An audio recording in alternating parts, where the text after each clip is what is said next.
দিল্লিতে থাকতাম আমরা, পাণ্ডবনগর, মান্ডাওয়ালি, শ্রীরাম চক।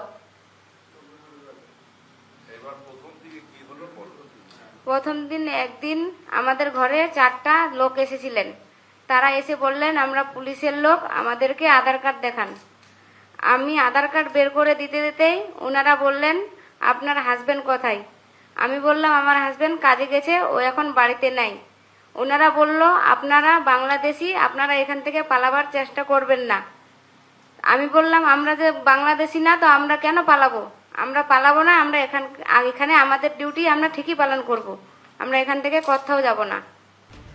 তারপরের দিন ওরা আবার 4 জন এসে, 2টা মহিলা 2টা পুরুষ এসে আবার বলল পুলিশের লোক আমরা, আমাদের সাথে আপনাকে যেতে হবে, আপনি হচ্ছেন বাংলাদেশি। আমি বললাম আমি মালদা ডিস্ট্রিক্টের লোক, আমি কিভাবে বাংলাদেশি? ওরা কিছু না শুনেই ওরা আমাকে একটা নির্মম জায়গায় নিয়ে গেল, নিয়ে যেয়ে ওখানে প্রচণ্ড অত্যাচার করতে শুরু করে দিল। ওরা বলল আপনার স্বামীকে এখানে নিয়ে আসুন। আমি বললাম, ওরা তখন বলল যে বাংলাদেশি, আপনারা বাংলাদেশি। আমি বললাম আমরা বাংলাদেশি না। তখন আমাদেরকে ও হুমকি দিল 25,000 টাকা দিলে ছাড়বো, না হলে ছাড়বো না। তখন ওরা আমাদের কাছ থেকে, আমি তখন আমার স্বামীকে ওরা ফোন করালো ওদেরই নাম্বার দিয়ে। আমি ফোন করার পর আমার স্বামী আবার আমার শাশুড়িকে ফোন করেছিল। আমার শাশুড়ি টাকাটা নিয়ে ওই জায়গায় পৌঁছেছিল। ওই জায়গাতে আমাদেরকে টাকা নিয়ে ওরা ছেড়ে চলে গেছিল।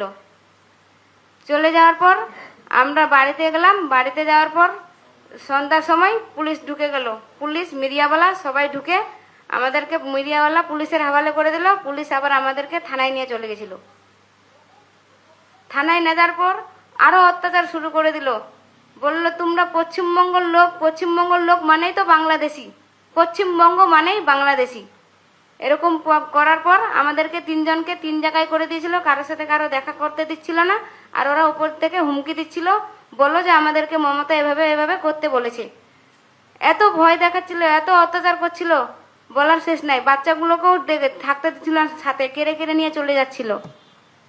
আমরা ভয়ে জান নিয়ে পালিয়ে এসেছি। আমাদেরকে এনারা অনেকটা উপকার করেছে। এনারাই আনিয়েছে দিল্লি থেকে বাড়িতে। হ্যাঁ, সই তো অনেক জায়গায় করিয়েছে, অনেক জায়গায়, বলার শেষ নাই। আমাদেরকে কিচ্ছু বলেনি, ওরা সাইন করিয়ে নিয়েছে। আর আমাদের ফোন দুটো ছিনে নিয়েছে।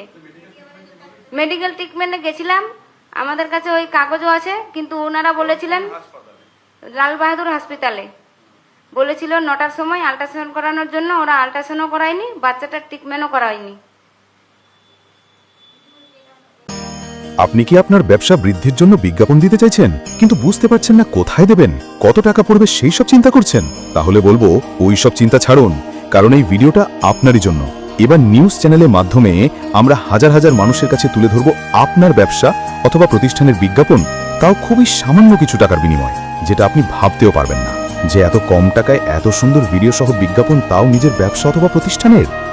সামনেই আসছে বাঙালিদের বড় উৎসব পুজো এবং ঈদ, তাই আর দেরি না করে শীঘ্রই যোগাযোগ করুন 8918355512 এই নম্বরে।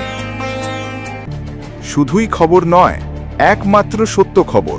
সত্য খবরের সন্ধানে আমরা RNTV বাংলা, সততার প্রতিশ্রুতি।